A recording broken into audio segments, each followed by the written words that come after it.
Good afternoon, everybody. Can you guys hear me okay? All right. Excuse the jitters. It always happens right at the beginning of my talks. First of all, I just want to say thank you. You definitely credit me with too much.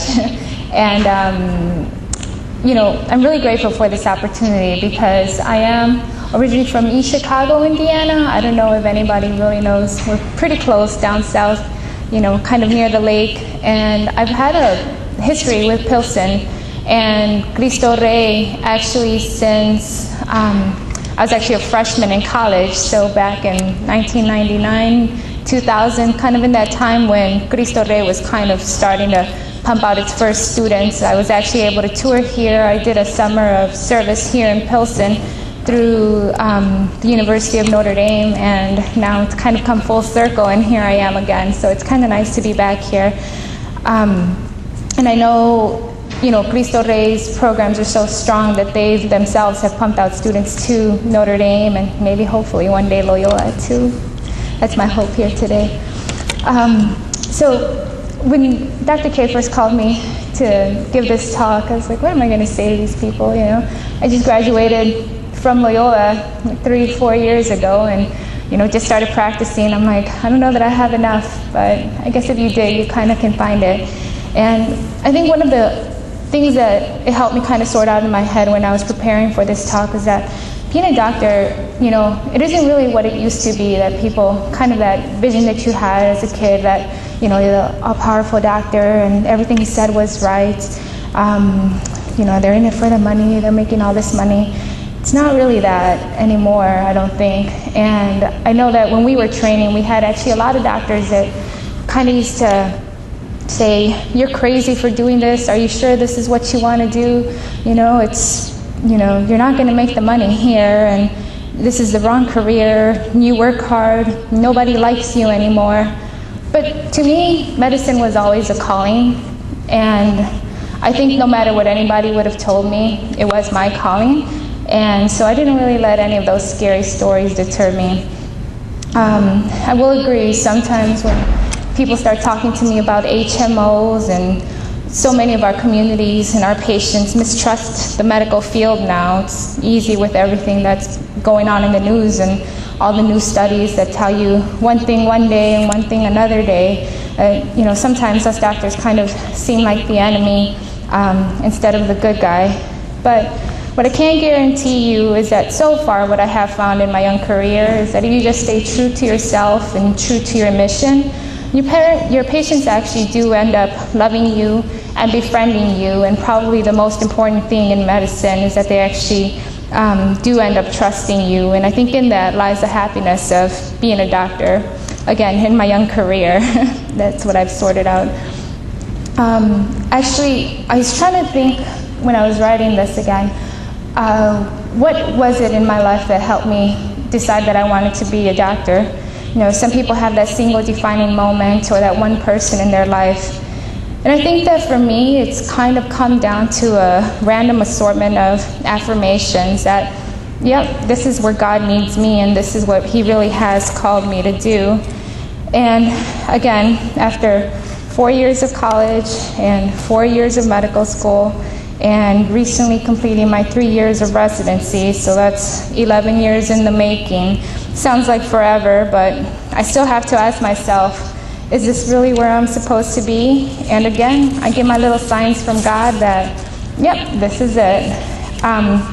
Before I go a little further, I already told you I grew up in East Chicago, right down the street from you guys. But I want to tell you a little bit more about my background, because I do think that it relates a lot to what a lot of you guys are going through and will hopefully be going through one day. I'm one of 6 kids. I am the third of 6. There's four girls and 2 boys in my family. And my parents, we grew up in the steel mill community of Gary in East Chicago, Indiana. All the refineries and the gray clouds, that's us. Sorry. And like Pilsen, there's a lot of Latinos there. At least when I was growing up there, there's huge immigrant population there, to the point where my parents actually don't really speak English still. I remember when I first met Sister Brenda and she met my mom, I had to translate for them. And my mom does a little bit better now, but there's still a lot of translation there. And then there was my dad, who, for as long as I could remember, was working 2 full-time jobs at each of the steel mills, you know, and to support his 6 kids and my mom and us, get us through school and everything. He worked the 2 jobs, still wasn't able to quite get enough done. We got our basic needs met, and you know, we fit into the community comfortably. All of my friends, you know, had the free lunches, and we had the, you know, free rental of the books. But everybody was the same, so you never felt like you were without or you were any less than anybody. It wasn't actually until I went to college that I realized that my situation was a little bit different. First of all, my parents, you know, they were full on board when I decided that I wanted to go to college, and they supported me in every way possible. Money was not one of those ways for them. You know, as much as that they would have wanted, there was no way that they could have paid for even a private or a public education, let alone a private one. And in that time when I was going through that, I remember my guidance counselor at school, who's, you know, supposed to be prepping you up to do, you know, go save the world and everything, actually told me, "Are you sure you want to apply there? There's really no point, because I don't know that you can get in. And even if you did get in, I don't know that you'd ever be able to pay for it." I think he probably could have been right, but it kind of made me want to prove him wrong, and I did. Fortunately, there's enough people out there rooting for kids like, you know, from East Chicago and from Pilsen, that I had a full ride to the University of Notre Dame, and then eventually a lot of help and scholarships to Loyola, so proved him wrong. And more importantly, I learned a lesson that if you really do believe in something, if you really do believe in yourself, you can make it happen as long as you fight for it. And there's going to be people along the way that are going to help you get there. Again, for me, it got to the point where even my scholarships helped me buy my first car, so it is possible. I remember when I went to college, like I said, it was the first time that I felt kind of out of place, kind of like, oh, this isn't quite me, you know. When I went to Notre Dame, there was a whopping 2% of Latino students there out of, you know, however 5,000 to 7,000 undergraduate body, and most of them were from, you know, foreign countries that, you know, their families had the money to send them in and do private education. There wasn't too many that were coming around from East Chicago on loans and scholarships and stuff. So most of them didn't talk like me. They didn't really dress like me. You know, back in the day, we used to have the big poofy hair and like the tight clothes and everything, and didn't really fit in at Notre Dame, the Catholic, you know, upper people, I guess I should say. A little bit different than the ranks of life that I was used to. And I will say the first year really did scare me to the point where I was like, maybe I need to change my mind and turn around, go somewhere else. But then I learned to embrace it, and I realized that my situation actually was really special, and I really did have a special experience that I was about to embark upon. I don't think I realized how much bigger it was than me. And now in thinking about it again, I feel that it is important to kind of be able to define who you are, see yourself where you are and where you want to go. And with that, I just want to ask you guys a couple of questions here. I know the crowd is probably thinned a little bit from this morning, but how many people here are Mexican, Mexican-American, or Latino in background?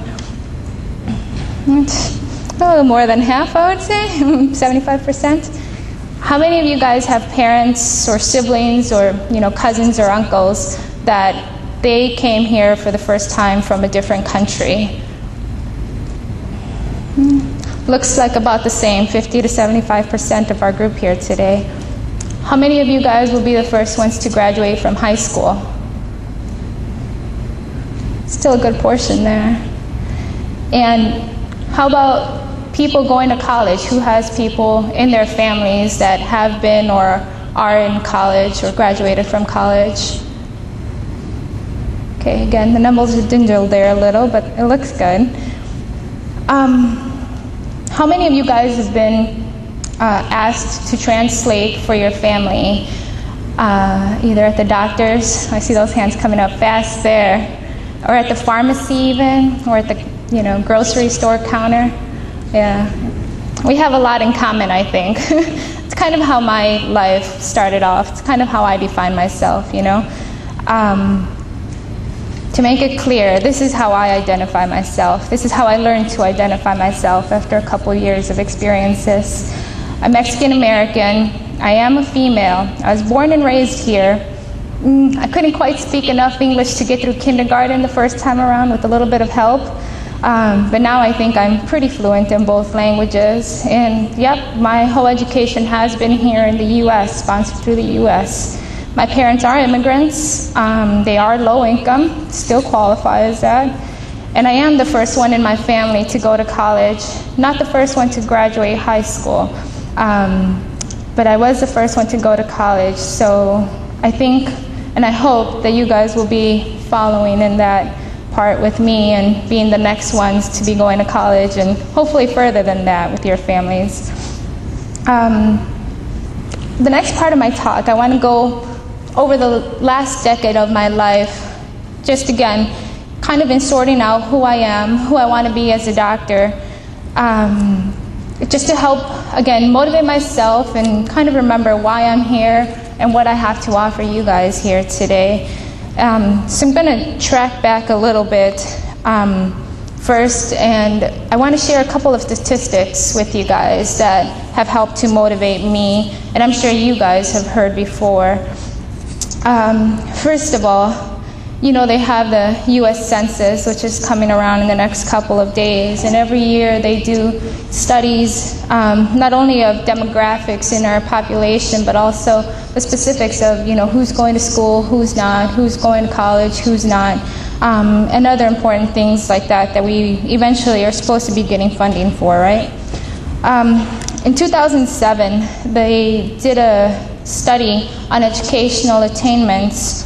About 90% of non-Hispanic whites had high school diplomas when they came around to counting Hispanics. And this is counting all Hispanics, not just Mexican Americans, like our prominent numbers here. It was only about 60%.